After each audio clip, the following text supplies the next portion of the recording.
All right, good morning and welcome back, brothers and sisters, to our Sunday Puja and Dhamma sharing here with Babs. My name is Sean and I will be your host for today. Good morning. How is everybody feeling? If you guys are feeling good, please help to like and share this video so that more of your friends and more of our brothers and sisters in the Dhamma can learn and benefit from today's Dhamma sharing from Sister Siew Fong. All right, please like and share the video. Thank you very much. But until then, please find a nice, comfortable, and relaxing spot. Sit back, put our palms together, and let us begin with our Sunday puja.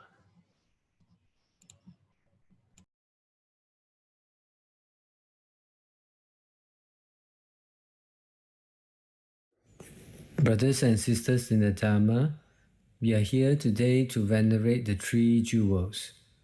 We commit our faith to the Buddha, Dhamma and Sangha, and our lives as members of the community he established.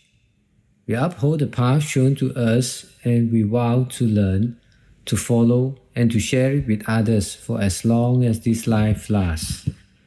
Please make the 5-point prostration twice.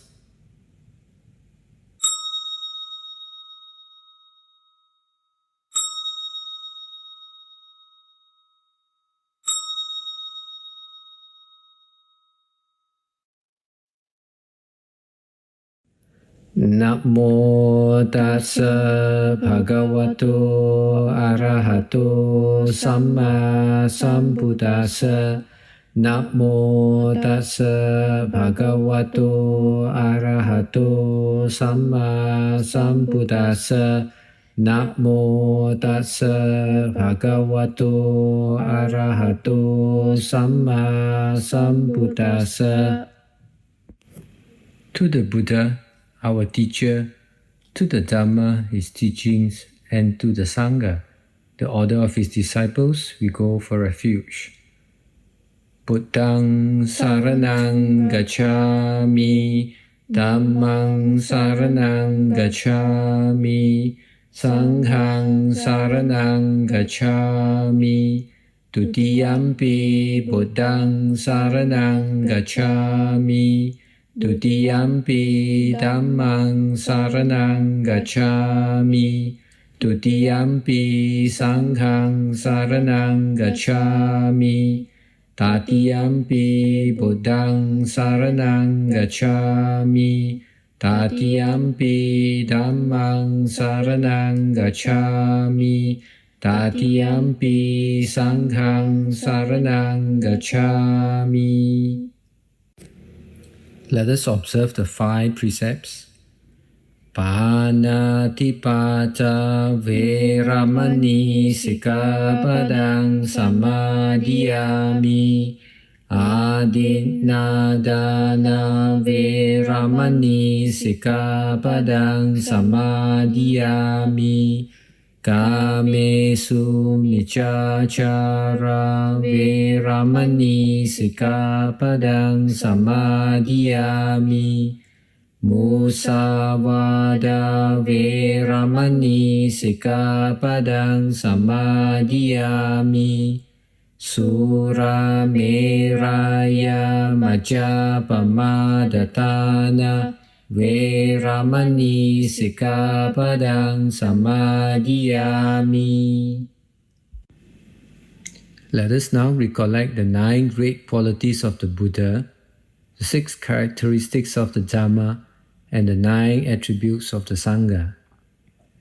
Itipiso bhagava arahang samma sambuddho Vijja charana sampanno sugato lokavidu Anuttaro purisa dhammasarati Satta deva manusana Buddho bhagavati Swakato bhagavata dhammo sanditiko akaliko ehipasiko opanayiko pacatam veditabo vinyuhiti.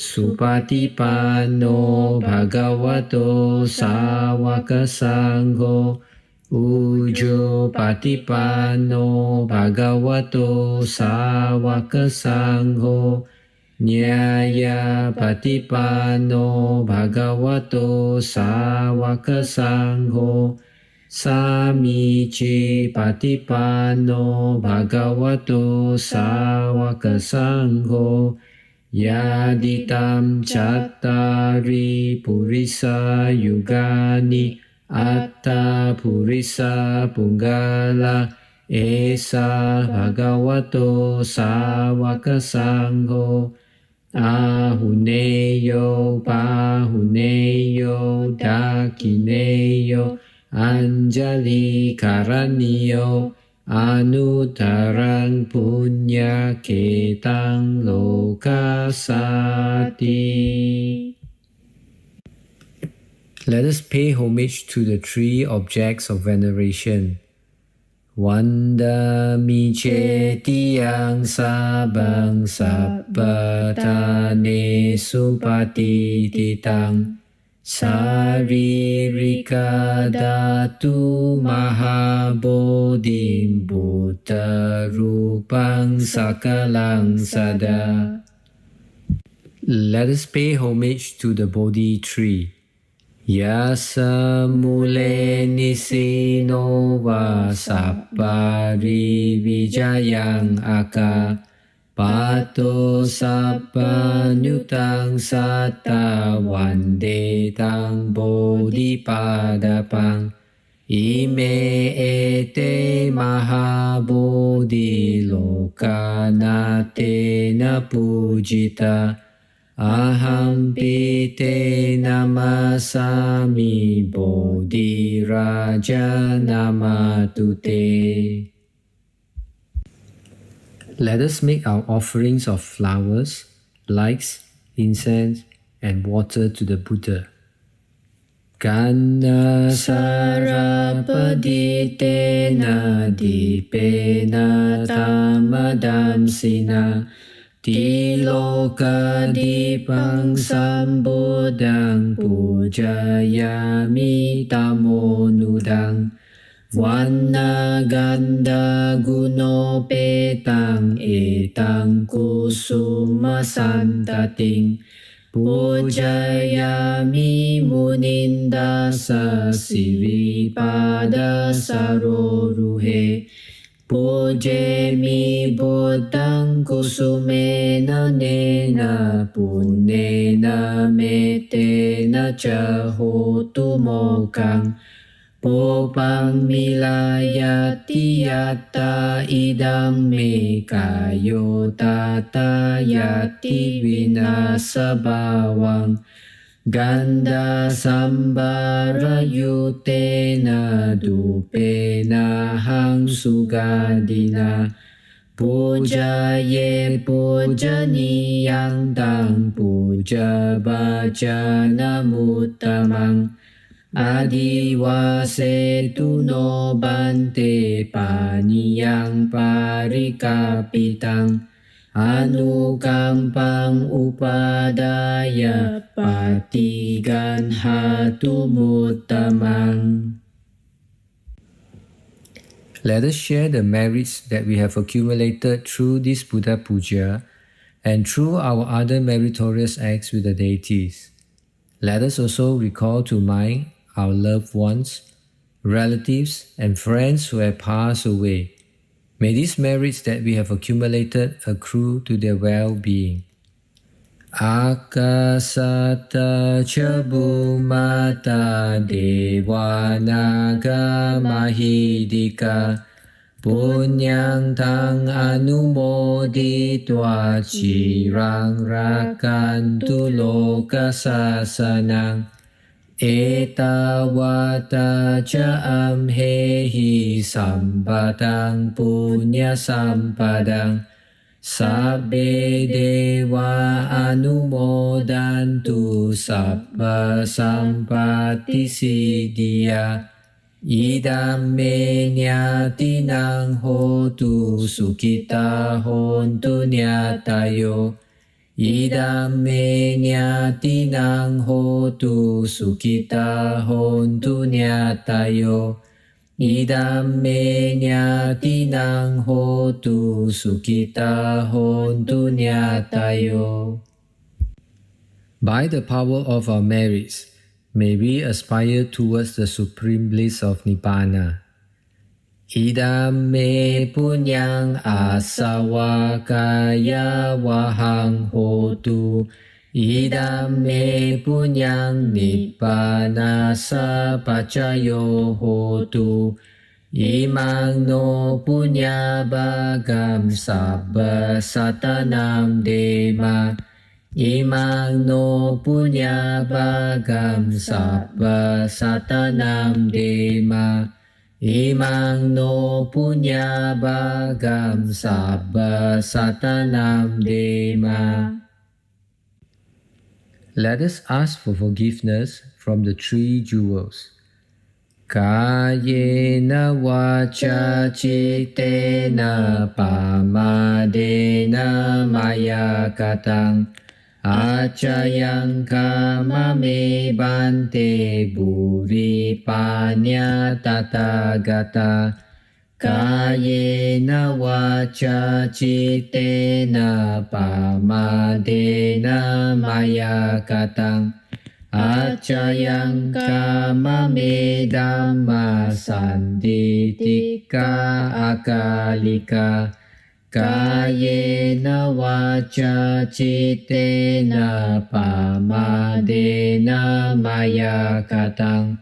Acayang kamame sangha supatipana anuttara.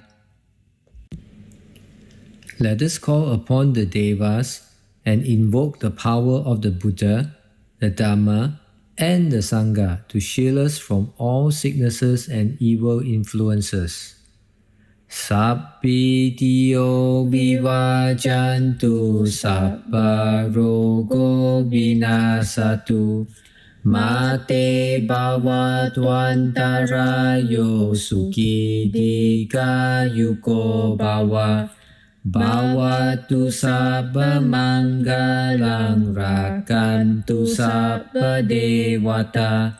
Sabba bhutanubhavena sada soti bhavantu te. Bhavatu sabba manggalang rakantu sabba devata.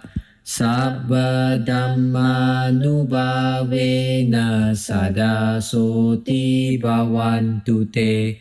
Bhavatu sabba manggalang rakantu sabba devata. Sabba sanghanubhavena sada soti bhavantu te. Nakataya kabhutanang papagaha nivarana. Paritasanubhavena hantu te sang upadawe. Nakataya kabhutanang papagaha nivarana. Paritasanubhavena hantu te sang upadawe. Nakataya kabhutanang papagaha nivarana. Paritasanubhavena hantu te sang upadawe. Dedication of place for practice. We dedicate this place to the three jewels, to the Buddha, the fully enlightened one, to the Dhamma, the teaching which we follow, to the Sangha, the Blessed One's disciples. Here may no idle word be spoken, here may no unwholesome thoughts disturb our minds. To the observance of the five precepts, we dedicate this place. To the practice of meditation, we dedicate this place. To the development of wisdom, we dedicate this place. To the attainment of enlightenment, we dedicate this place. For the happiness of all beings, we dedicate this place. For the benefit of all beings, we dedicate this place. With restraint in body, speech, and mind, we dedicate this place. Sadhu, sadhu, sadhu. Please make the 5-point prostration 3 times.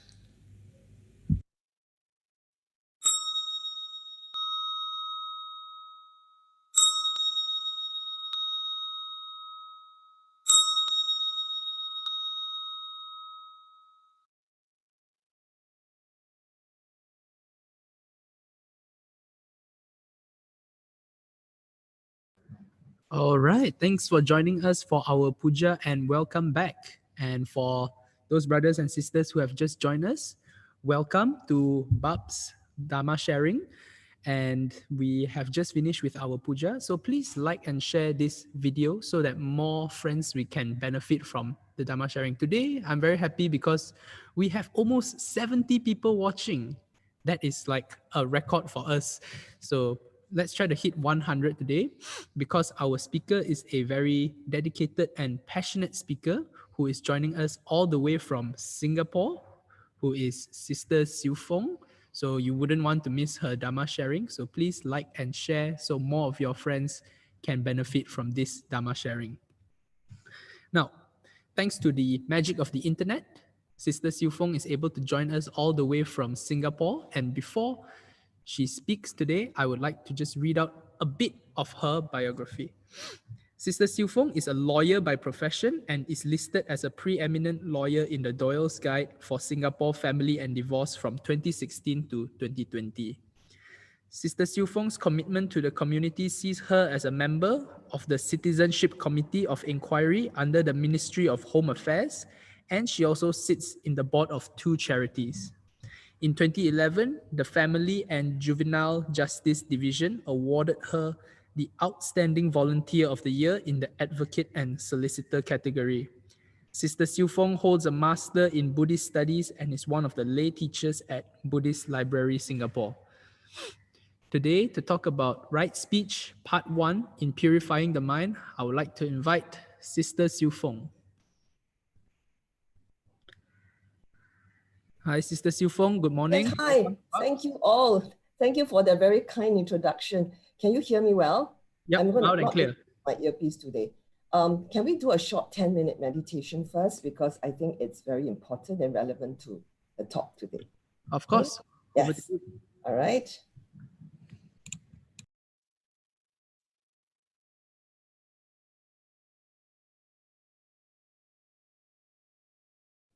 Good morning, brothers and sisters. Let's start this day in a very clear and purposeful way. So we do that by aligning ourselves in meditation, whether we are seated on the chair or on the floor.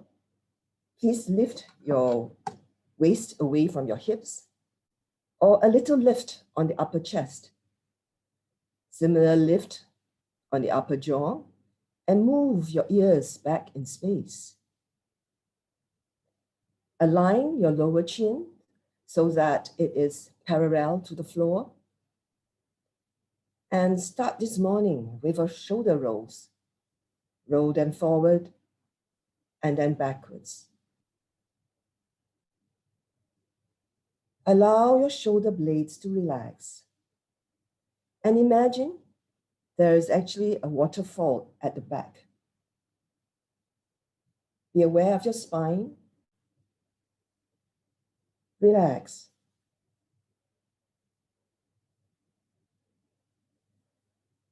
Close your eyes if you have not. Soften your eyelids. Soften your eyebrows. And rest your eyes in the eye sockets. Do a scan of your body and make sure that you are very, very relaxed.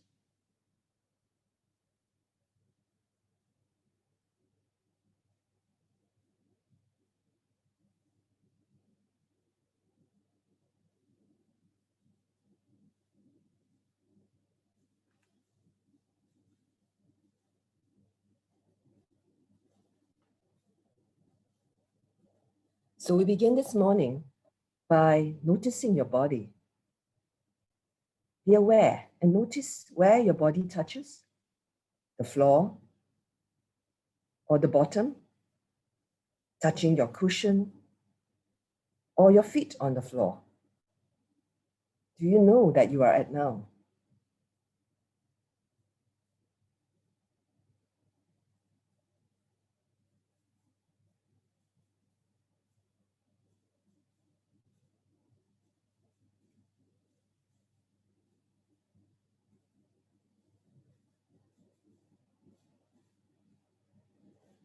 You may wish to take a deeper inhale and notice how the breath helps to awaken both mind and body.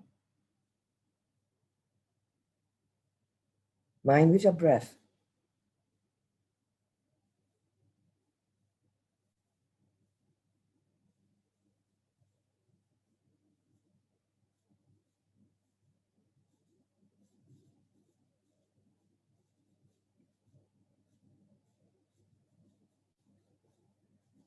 I would like you at this moment to think about a person you love very much. It could also be a pet, but a meditation object that could bring out a lot of metta and goodwill in your heart. Or you can think of a situation or an event which brings forth the metta and the compassion. Think about it.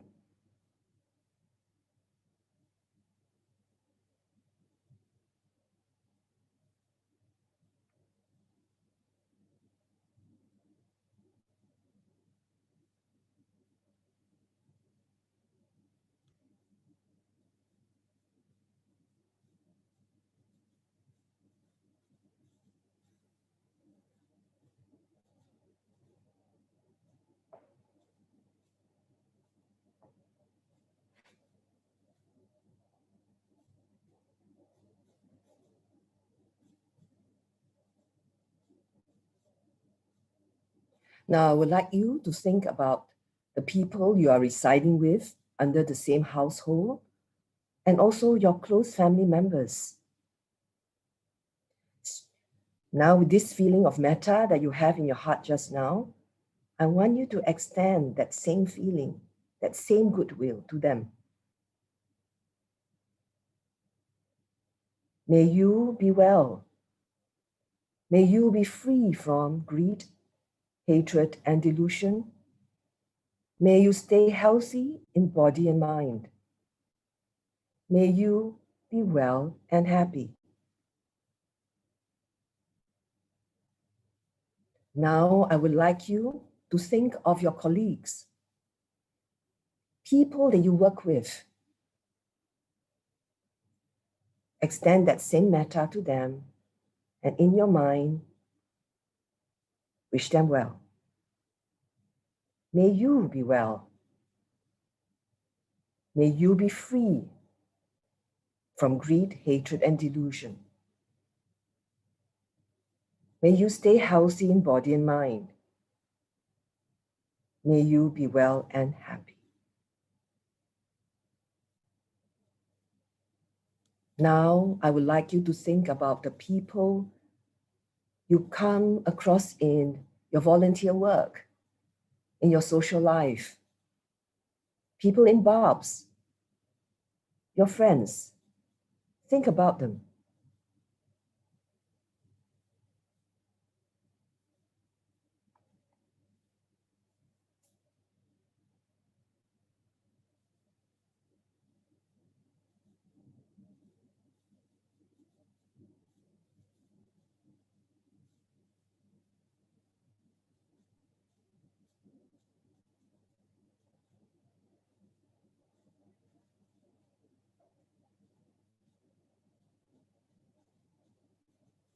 Extend this same metta to all of them.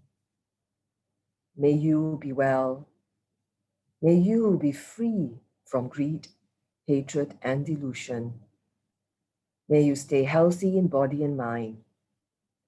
May you be well and happy.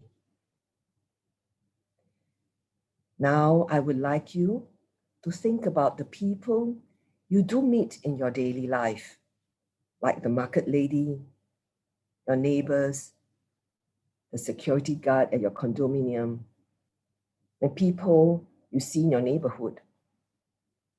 Think about them.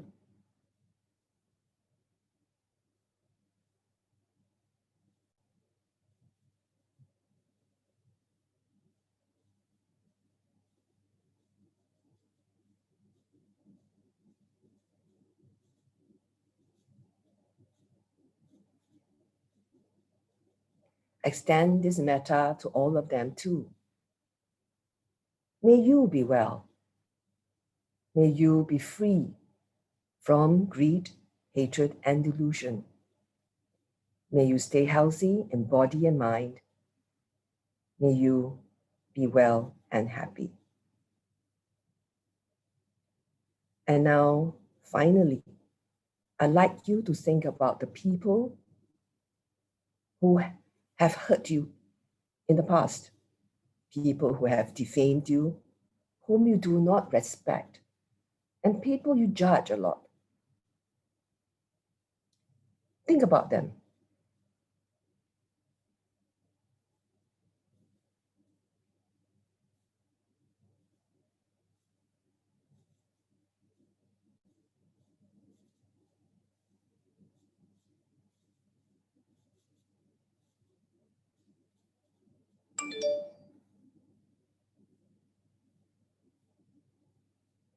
Anger is punishing oneself for another's mistake. I would like you to protect your mind against these people. I would like you to extend this goodwill to them. Let go and wish them well. May you be well. May you be free from greed, hatred, and delusion. May you stay healthy in body and mind. May you be well and happy. Mind quiet. Bring your mind back to your body and feel the natural breathing of this body, either through the breath, the rise and fall of your belly, or the rise and fall of your chest. Bring the mind back to the here and now. Anchor your mind to the body.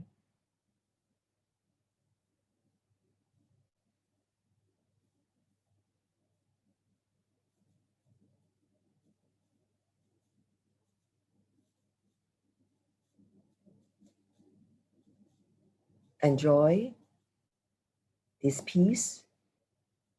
And I want you to give the same metta to yourself. May I be well. May I let go of greed, aversion, and delusion. May I have peace and tranquility daily. May I continue the path on learning, practice, and realization of the Dhamma. And may I persevere in my endeavor to attain the blissful state of Nibbana in this lifetime. Mind quiet.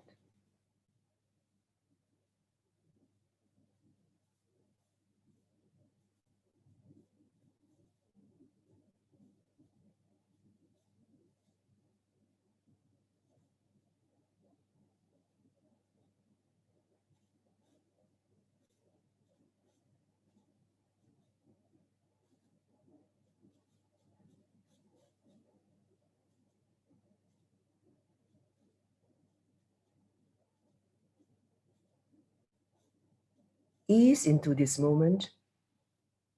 Enjoy this moment. Be contented with this moment.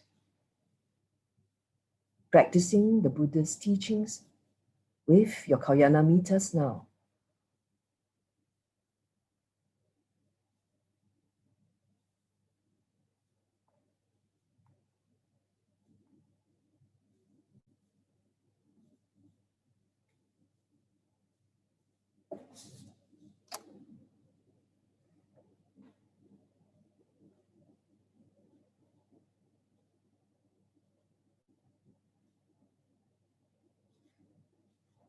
Gently prepare to finish your meditation.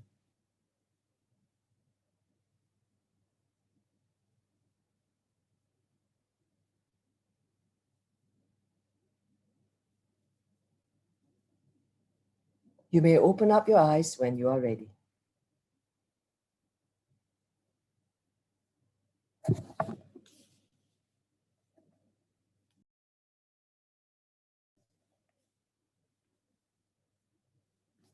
Okay, brothers and sisters, today I'm going to start on the doing good part, okay? And I'm still on the Noble Eightfold Path. Remember, the Buddha taught the Four Noble Truths. So just very fast recap, Buddha taught about suffering. What is dukkha? Cause of dukkha. You can eradicate dukkha, and he gives you a formula, and that's the Noble Eightfold Path. And under the Noble Eightfold Path, you have the wisdom part, which is right view, right thought. Then it talks about morality, which is right speech, right livelihood, and right speech, right action, and right livelihood. Then about the mental cultivation, right effort, right mindfulness, and right concentration. So where is right speech? Right speech is under morality. Okay, so now, brother, can you help me to screen share? You pass me, yes. Can make me co-host? Yeah, okay. Right. Yeah.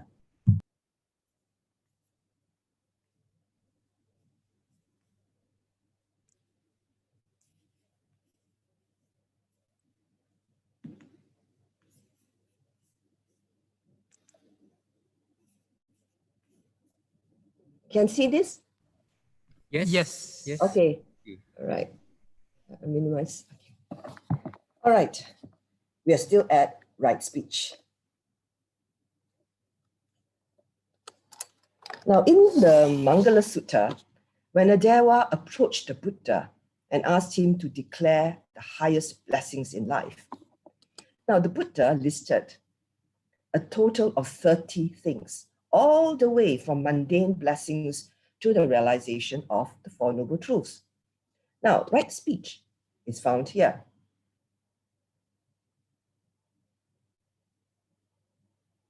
Now, right speech has two sides to it. Huh? First, you abstain from unskillful speech, and then you perform. So whilst we learn from abstinence of unskillful speech, we need to learn how to have well-spoken speech. That means to be skillful in our verbal communications. We have directly seen how we can exercise restraint from unskillful speech, right? From these four, please memorize them. Now we look at how we can express skillful motivations in the right way. And now I'm doing the doing good part. For this edition, we will look at four parts.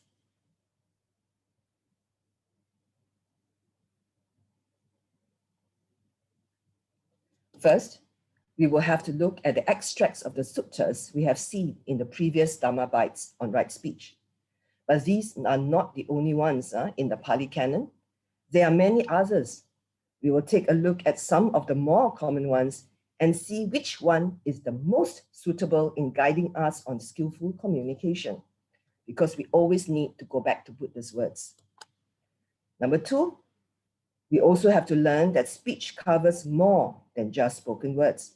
Non-verbal expressions like the tone of your body, the tone of your voice, and your bodily behavior and language also matters a lot. And we also look at each of the components that make up skillful speech, and then how we apply skillful speech. So first, let us look at the discourses.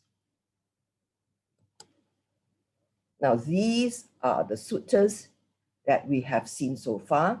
The suttas on the left covers what you should not do, which covers 4 forms of unskillful speech. And what is on the right shows how we should speak. First, we look at the discourses on speech.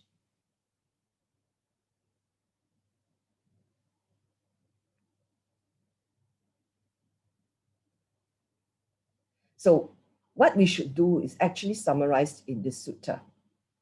Now, manta basa, judicious speech, it means meaningful speech or thoughtful speech, and is speech that is free from unnecessary chatter. So, brothers and sisters, do we choose this sutta as a guideline for skillful communication? Now, let's explore some other suttas first.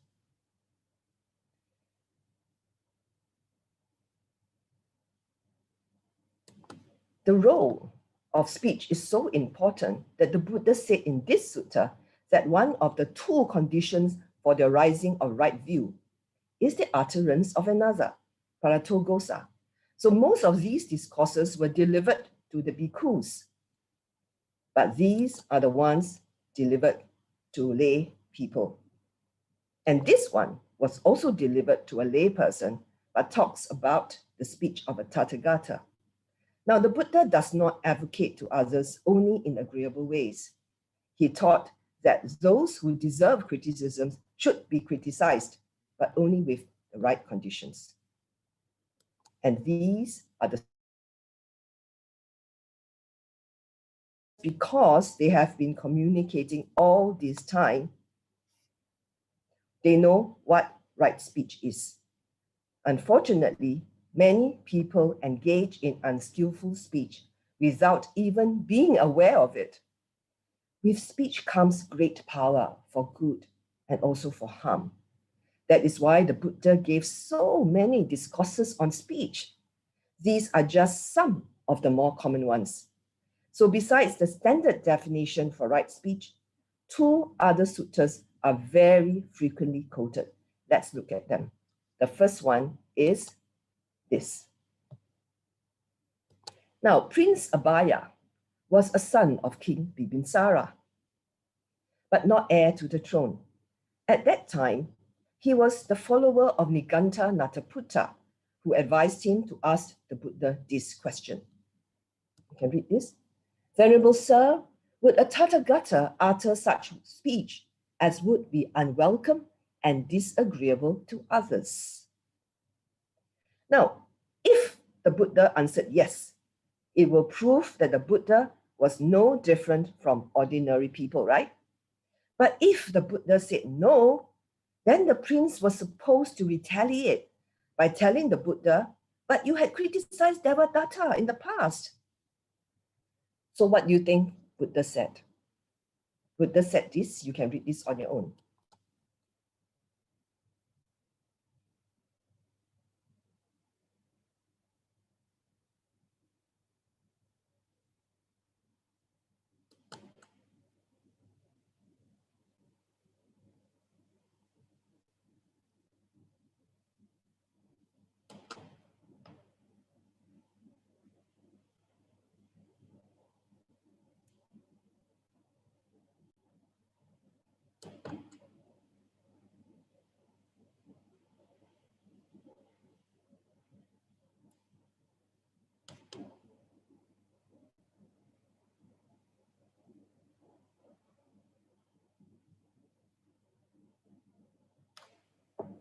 Okay, don't worry. Let me summarize.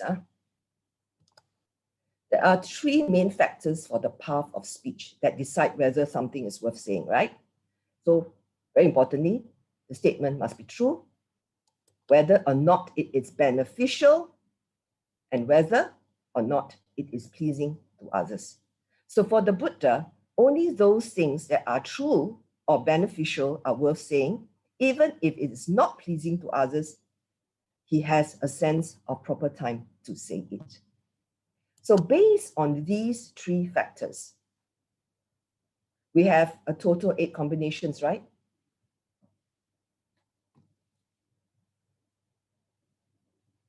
But the Buddha only mentioned 5. So going by the principle of right speech adopted by the Tathagata, can you tell whether these 3 others are worth saying? The first one is this: true, unbeneficial, and pleasant. Obviously, right? Still not worth saying. How about this? Untrue, beneficial, pleasant. This one reminds you of what? white lies. Okay, is it worth saying? Also not worth saying. And last one, it's self-explanatory. Okay, not worth saying. So this sutta, right, is often used as a model for right speech. It is not wrong, but you should know, right, this applies specifically to the Buddha. So we look at another sutta, which is very common. So this is the Vacha Sutta, well-spoken words. Now, the Vacha Sutta, which is also frequently quoted as being more suitable to base our practice on. Although it was actually delivered to monks, it is actually applicable to us as well. Read this.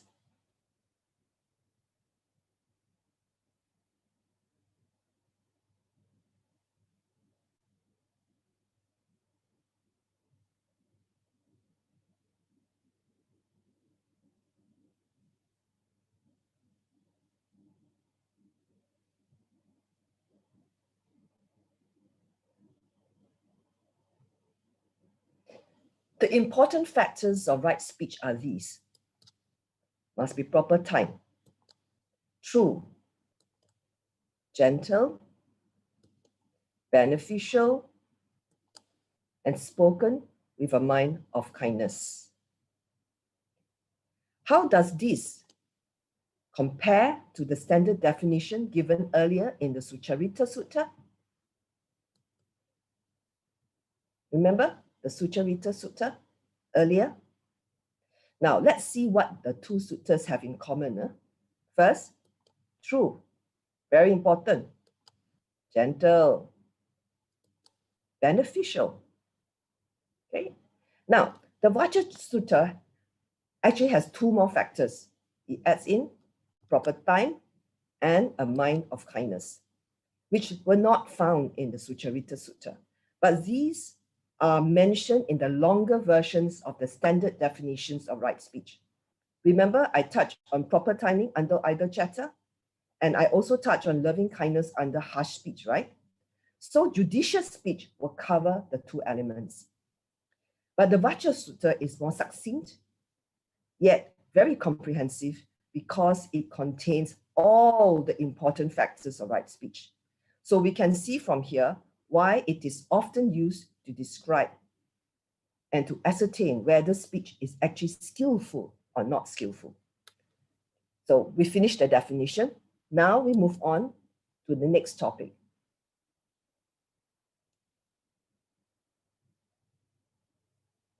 Verbal communication. Now, we have already established that speech is not just words.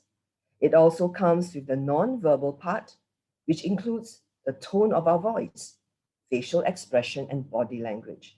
Now, let's examine the 5 factors in the Vacha Sutta.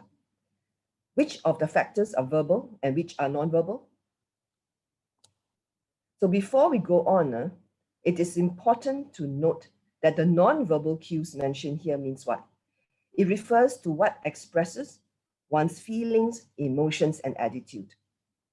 These are also expressed in verbal, spoken words, but compared to the non-verbal part, it has more content. It is still more content than emotions. So this one, proper time, will mean both, right? Where both the speaker and listener are in the right frame of mind to communicate, which will influence what we say, how we say it, and how we show it. True, under verbal. Gentle, under non-verbal. Beneficial, is verbal. So how does verbal component compare to the non-verbal component?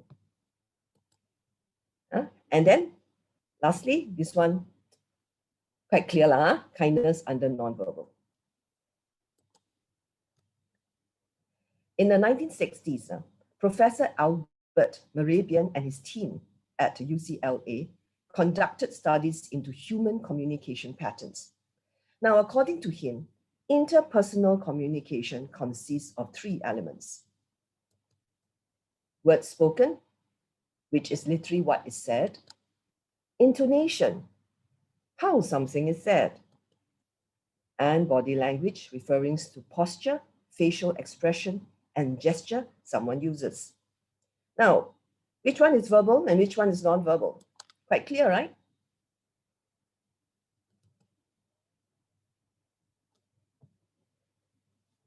Now, in the first experiment, subjects were asked to listen to the recording of a woman's voice saying the word maybe in 3 different ways to show dislike, neutrality, and like. They were also shown photos of women's face that conveyed the same 3 emotions: verbal, vocal, and visual. They were asked to guess the emotions heard in the recorded voice, seen in the photos, and both together. And what's the result? The subjects correctly identified the emotions 50% more often from the photos than from the voice. This shows that the visual element, the facial expressions, is more dominant than the verbal and vocal elements, which is the words and tone. In the second study, the subjects were asked to listen to 9 recorded words: 3 to convey something nice and agreeable, 3 to convey neutrality, and 3 to convey dislike. Each word was pronounced 3 different ways. Here we are looking at only the verbal and vocal components. So when asked to guess the emotions behind being conveyed, it turned out that the subjects were more influenced by what? The tone of the voice rather than the words themselves. This means that the vocal element is more dominant than the verbal element. Here is a summary of the 2 experiments. Experiment 1 and Experiment 2. Professor Meribian combined the results of the 2 studies and therefore came up with this model. 7%. This is what is literally being said. The other 93% is non-verbal, made up of the tone of the voice. That means how something is conveyed, and the body language. That refers to posture, facial expressions, and gestures. This means that if a person dislikes something, the visuals contributed most to his dislike. So let us see examples of how these 3 elements express themselves. For example, here you have a verbal word spoken. Okay, so vocal, the whisper conveys a lack of confidence, uncertainty, or even fear. How about the visual? The person here avoids eye contact, looks nervous, and she has a closed body language, etc. What a person says can be more powerful and convincing because of non-verbal actions. But if the verbal and non-verbal actions do not agree with one another, like in this case, people will unconsciously focus more on the non-verbal signals because these dominate.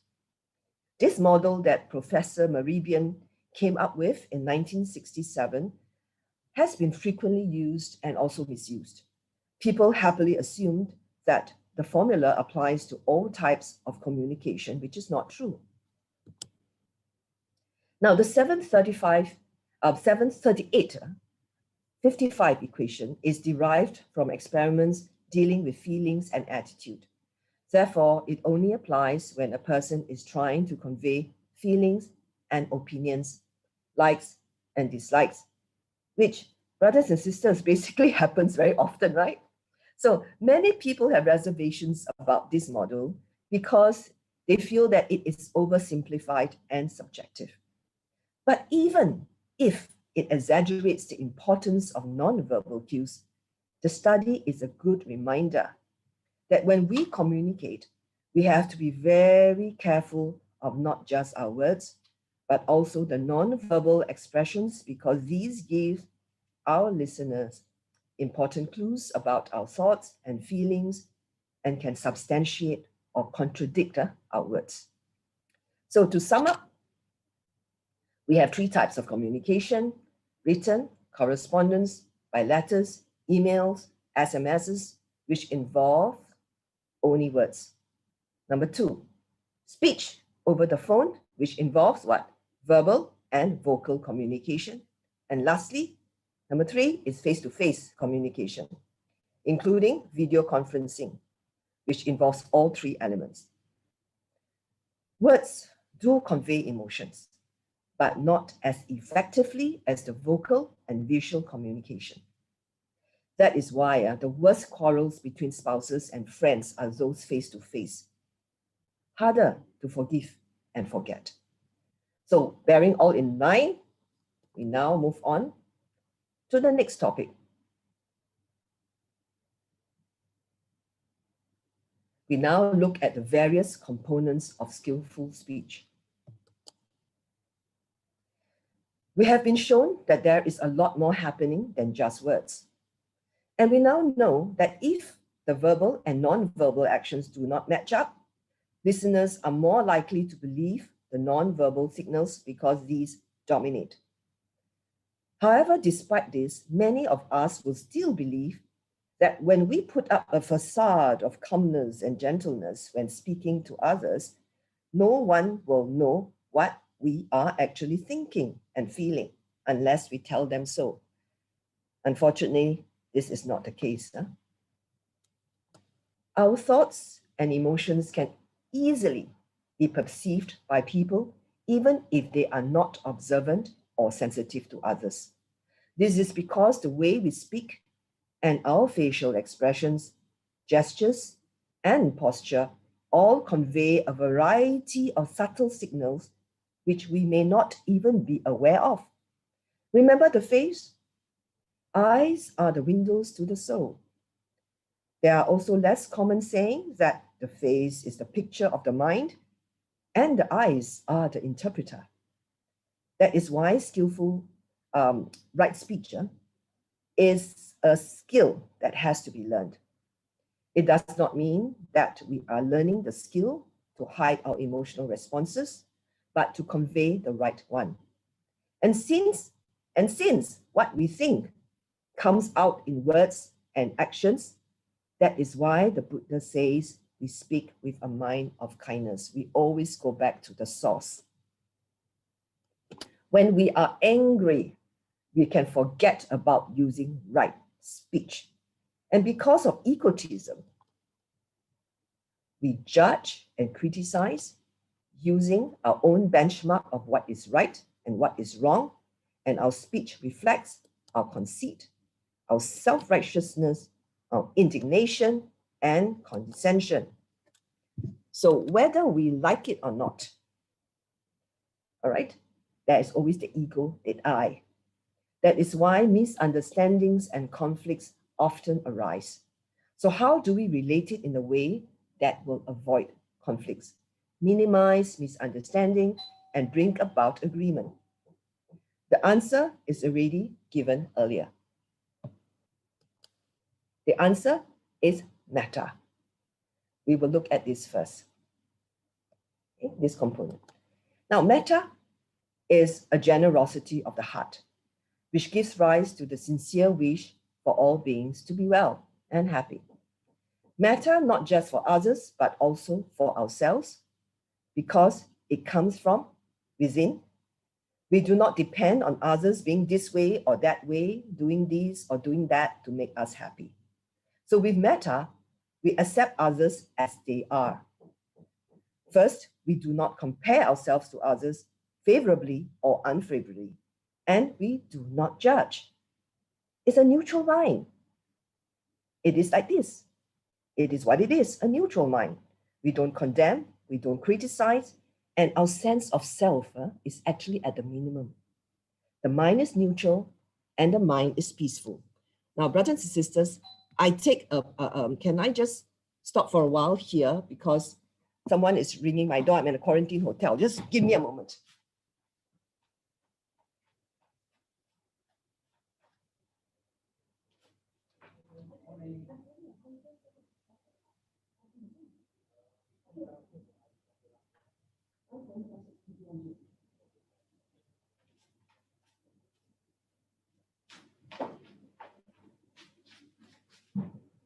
I'm so sorry about that.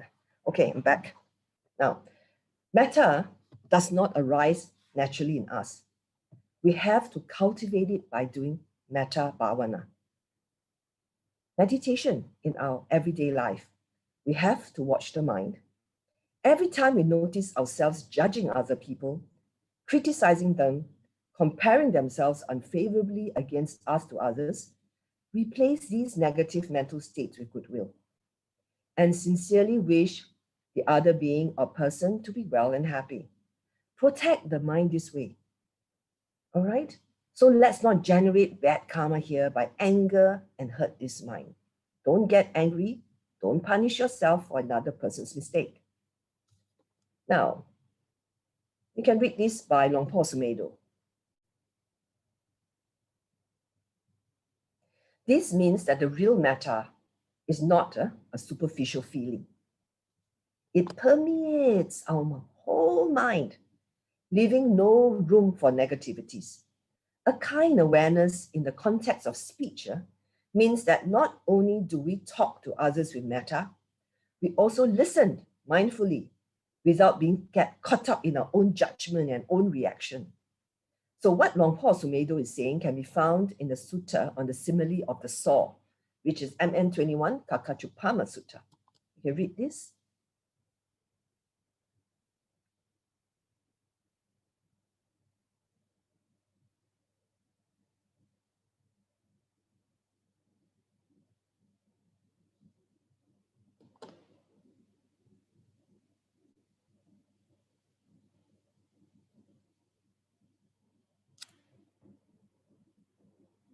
So the second paragraph means that we listen mindfully when others speak. It is only with metta that we can readily and mindfully listen to others without judging and without getting affected. Metta forms the basis for mindful listening. So what about compassion? Compassion motivates us to reduce the suffering of others. Compassion arises through empathy, which makes us understand how others feel. And therefore, you can't have understanding if you don't have metta, right? And if you judge, you will not have empathy. And without empathy, you ain't going to have compassion, right? So once you have these mental qualities, you will find it very easy to have mindful listening. Okay, so we have addressed loving kindness. Let's look at the quality of gentleness, which is usually associated with kindness, consideration, and friendliness. Now, these Pali words, sangha, means smooth, soft, delicate, and exquisite. These four items refer to speech that is polite and agreeable, which is smooth, not loud nor harsh, which is soft, considerate and carefully chosen, which is delicate, and polite in behavior and manner, which is exquisite. Sometimes it is necessary to criticize or correct someone, and although we may do so with the best of intentions, it may still cause hurt. Speaking with a gentle tone and delivering our words slowly and quietly may lessen the hurt and make our words more acceptable. Unfortunately, a lot of people see gentleness as a character flaw because they associate it with weakness, which is actually ridiculous. But a strong person is one who is able to choose gentleness because he is able to see value and beauty in it. It touches people and is more persuasive.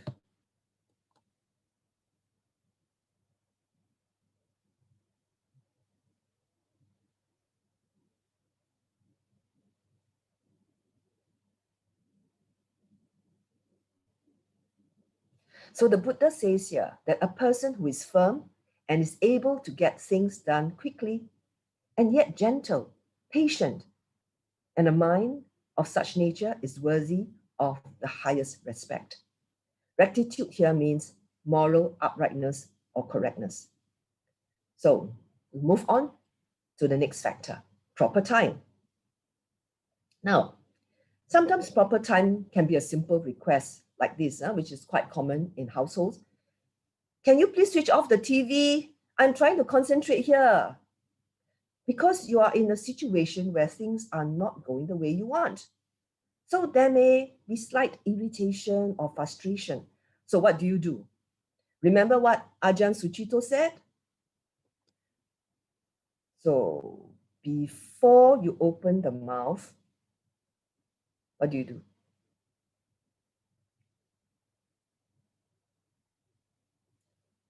This quote is given by Ayya Khema, right? And then we apply Ajahn Sucito's practice. Count to 10. Pause. Take a deep breath to calm yourself first. The choice of words is important because it is usually non-verbal signals that accompany your words that carry more weight. It could be this, right? Darling, can you please switch off the TV, please? I'm really trying to concentrate here. Now, the right moment can be 10 seconds later or even 10 months later. So without skillful speech, you will not likely get what you want. And even if you do, it is never done willingly or with goodwill. But what if the other person is not ready to listen, but you are ready to talk? And it is important to get your point across there and then. In that case, right, first you count to 10, think about what you're going to say, and you have to be prepared to handle retaliation in a very skillful way, bearing in mind that the retaliation may have a reason because of the other person's unmet needs.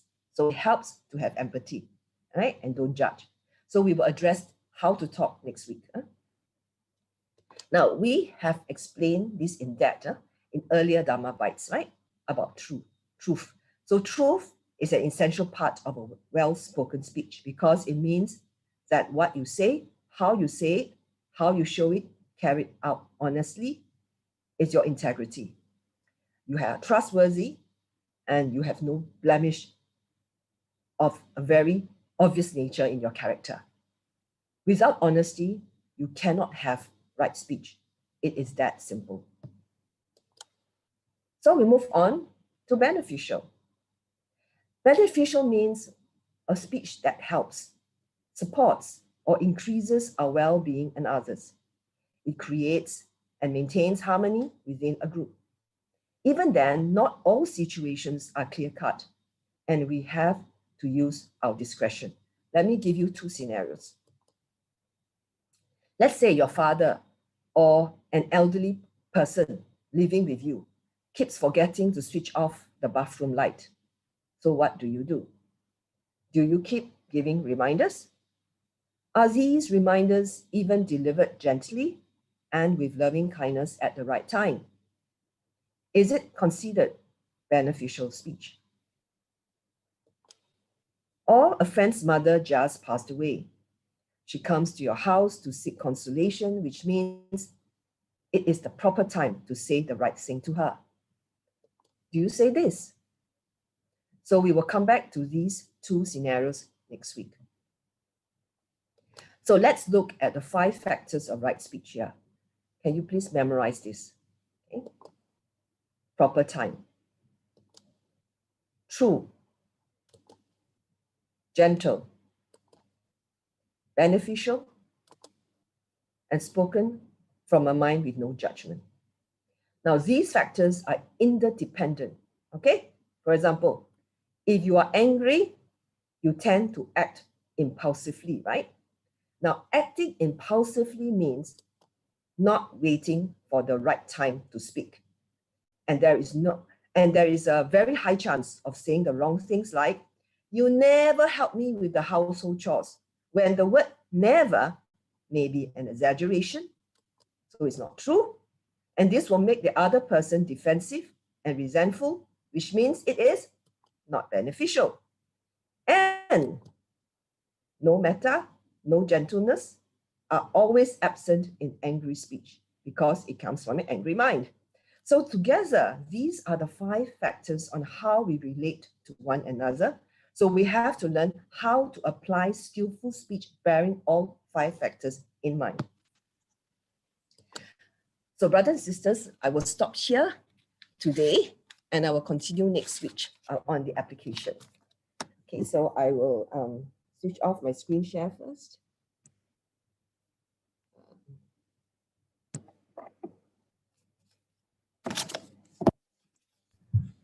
Thank you for your sharing, sister. We truly appreciate it.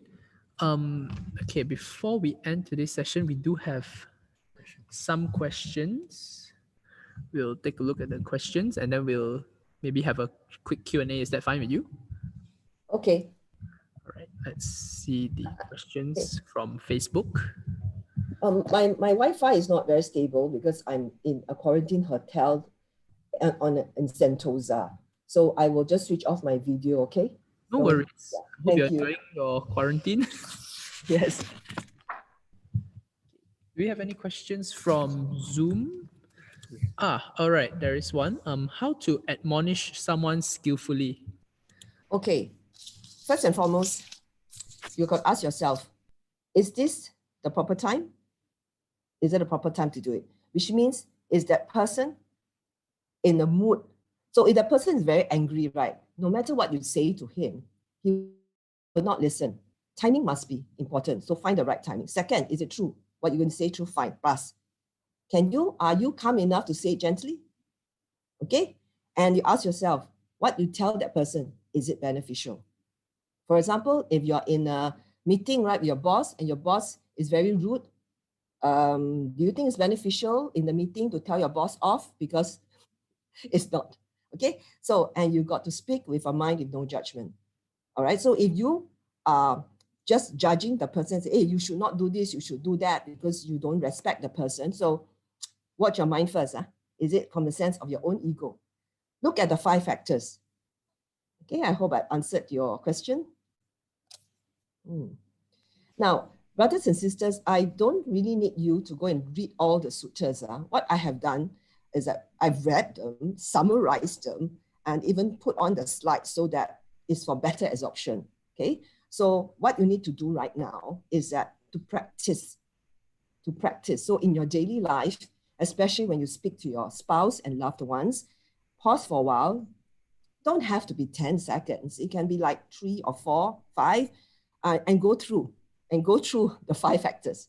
If you can make that as your daily practice, you'll find that it's so easy. Skillful speech needs practice, right? Yes.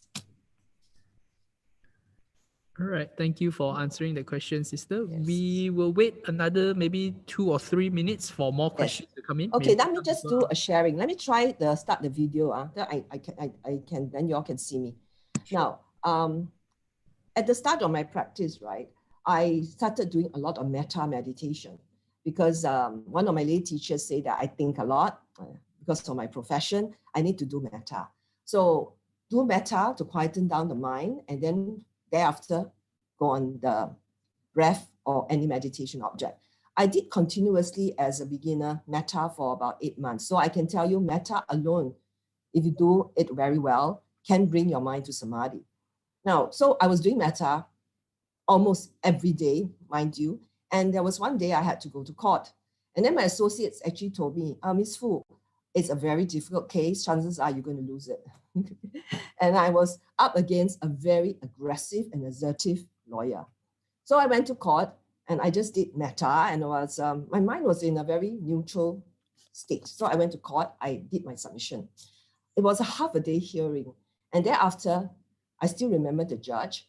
He was, after the hearing, he said this to my counsel.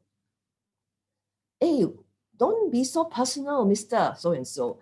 Look at Miss Fu. Look, she was submitting with a smile. She's relaxed, try to make this whole court atmosphere not so tense. And even though I had a very difficult case, it was an application for discovery. I succeeded in half. I mean, I failed in the other half, but no coursework was actually ordered. Now, if I had gone to court because my learned friend is so assertive and aggressive, and I was likewise, do you think I am persuasive? My job in court is not to fight with the other lawyer. My job in court is to persuade the judge. And in what better way than to persuade with gentleness, right? A mind of no judgment. Beneficial for my case, beneficial for the judge, because, and it's the proper time because it was my time. And true, I didn't give evidence from the bar. So these 5 factors can be applied on a day-to-day basis. Okay, any other questions? Thank you, sister. Next time, Yes. I got any problem, I know who to find. But so far, okay, yeah, we do have one more. When meeting people we dislike, our body language will be honest and we try to avoid eye contact, etc. So how should we overcome this? Okay, remember the metta meditation I led you through? Okay, so if you do metta every day, okay, for beginners, minimum 10 minutes a day. And I would recommend minimum 10 minutes a day every morning. Okay, put your mind back, because the moment you wake up, your mind starts going outside already. What to do next? The mind is really jumping to the future. Anchor your mind back to the present moment using the whole body as a meditation object. And then do metta. And then wish everyone well and think about people you dislike. You've got to wish them well. Maybe very difficult initially, but after a while, you can let go of the aversion. You know how to protect your mind. Okay, so when you see that person in the future, it's very neutral. You don't judge. He is what he is. What he does is his karma. But how you respond determine your own karma, right? So you look after yourself. So your facial expression will be one that is very neutral, very present. Okay, so the body language comes from how you think, right? What you think comes out in 2 ways, what you say and how you act. So you have to go back to the cause. Yes. So slowly. So if you can't, you still have a lot of aversion, try to avoid the person. Try to avoid. Okay. Yeah, that's my best advice. Until you're ready to let go of the aversion, then you can appear in the same circle. Thank you, sister. And I think the last question we have for the day is, was the meditation earlier metta meditation? Yes, this is metta. This is metta on what I call a more mundane way, thinking about people. All right, before you do metta, you don't just sit down there, I may wish all beings well and happy. No, because it comes from a very, what you call that kind of awareness. So what I want you to do before you do metta is that you have to think about a person you love, right? Like your daughter, your son. How do you feel? Get that feeling first, okay? Get that one first and start to think about people you care for, because that's easy. And then slowly extend to groups of people who are not close, and then to people you dislike. This is how you practice. And only after you've practiced this for a while, then you can do the north, south, east, west. If not, the north, south, east, west is just theory, right? It's just words. You've got to evoke it. A mind.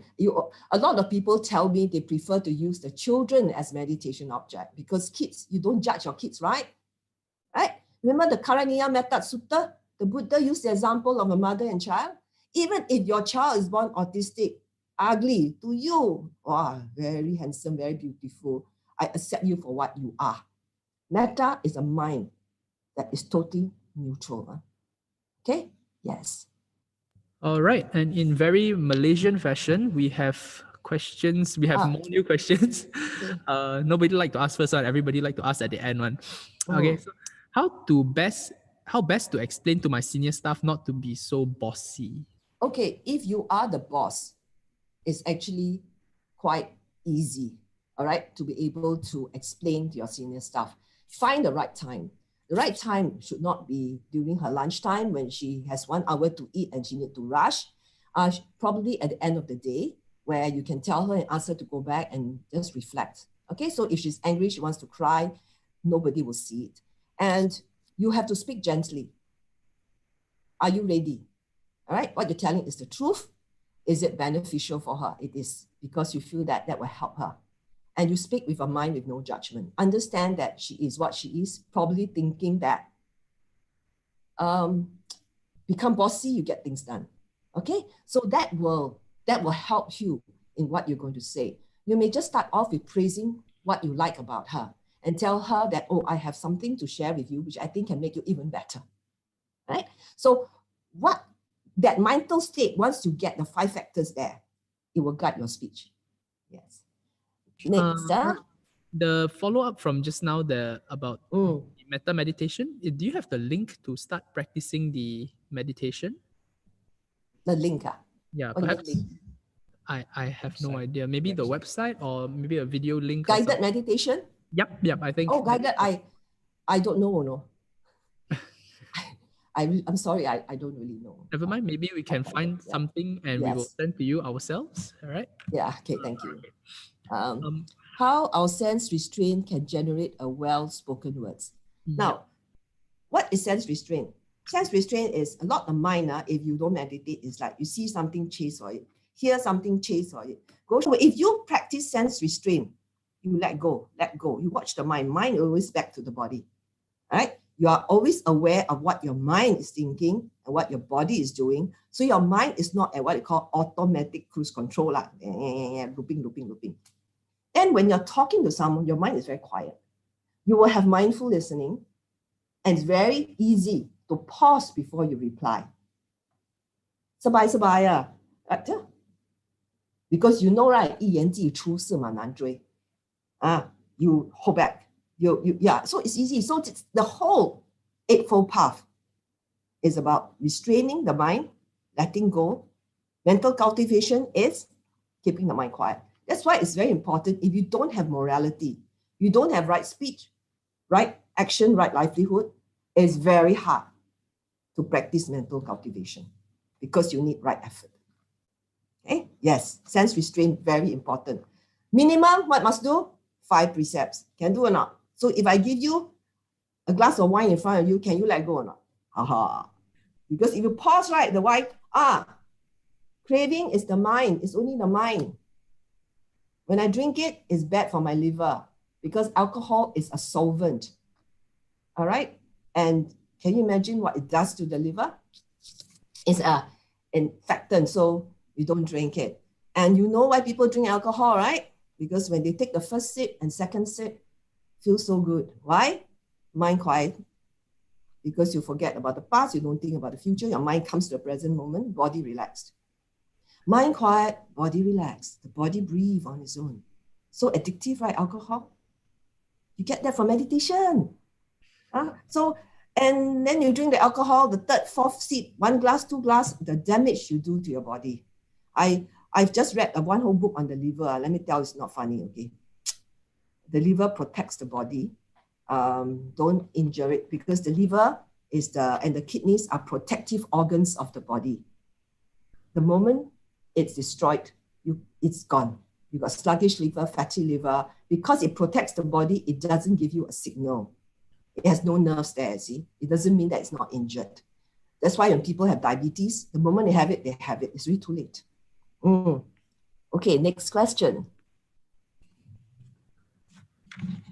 Right speech can be beneficial to one, but not another under the same circumstances. Should we proceed the speech? No. All 5 factors. If it's not beneficial, you know it's not beneficial, don't talk. All right. Simple, straight, direct answer. Okay. Okay. Comment. Dato Victor Wee gives very good metta meditation. Check his YouTube. Also, he gives weekly meditation on BGF Wednesday evening. Yes. Thank you for sharing Dato Victor Wee's talk. It's always good to cross-sell here. We appreciate it. Yes. Try not to be dependent too much on guided. If you can, it's just for beginners, minimum 10 minutes a day, all right, to put your mindfulness in the forefront. You use body relaxation first to relax the body, then you go on to metta, and then you go on to your quieten the mind, meditate. That's already half an hour. So you try to do it every morning. Put your mindfulness in the forefront first, and then you start the day. Okay, then you even will remember when you got out of the bed, which leg got out first. That's mindfulness establishment in the beginning. And then for part-timers, you meditate when you're free, only when you remember, only on Saturday or Sunday. Can I propose that you do a minimum 10 minutes in the morning and minimum 10 minutes a night before you sleep? Okay, relax the body and go to sleep. And for advanced meditators, it should be an hour a day, either sitting an hour or it's morning in half an hour in the morning, half an hour at night. And for those who find it so difficult to meditate because the mind is just so difficult to quieten down because I'd rather be watching my Korean drama serial, I want you to use this. Make an appointment with Buddha on a daily basis, right? You don't miss appointments with friends and relatives. You will not miss an appointment with the Buddha, right? So you go and buy an altar, a beautiful one. You know, when I first started, I tell you, I really prepare, okay? I went to buy a very nice meditation seat. Cost me a few $100s. And then I had a corner with an altar, very sweet, and it's very modern. I even purchased a table which is glass. So that's my corner. So I told myself every day I make an appointment with the Buddha at 7 a.m. every morning. Okay, I put my alarm, I sit there, make it part of your life, put it as part of your practice. This mind, life to life. Spend more time protecting this mind. Okay, spend more time protecting this mind than bathing. This is just body, one life. So if you spend 10 minutes a day bathing, I think more than that, right? Dress, moisturize, exercise, whatever, you spend at least 10 minutes on the mind. Okay, encouragement to practice. How do we react in argumentative meetings when they are attacking?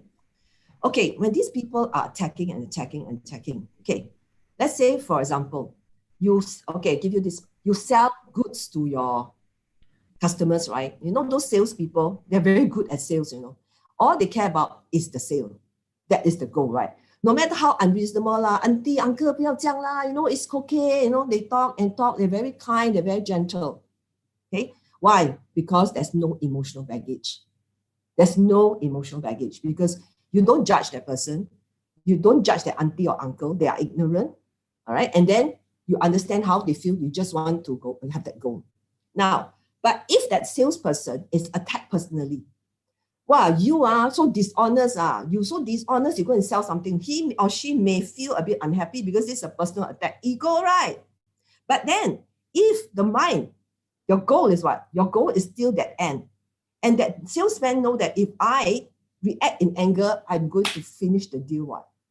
Right? I'm going to destroy the deal. So that salesman, knowing what's the goal, and don't judge the customer. I'm talking about Buddhist one who do mental cultivation salesman.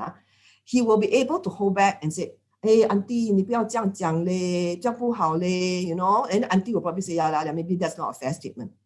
That is using wisdom already.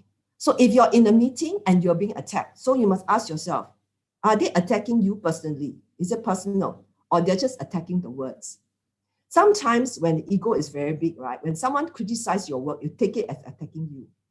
Maybe the person is talk like this.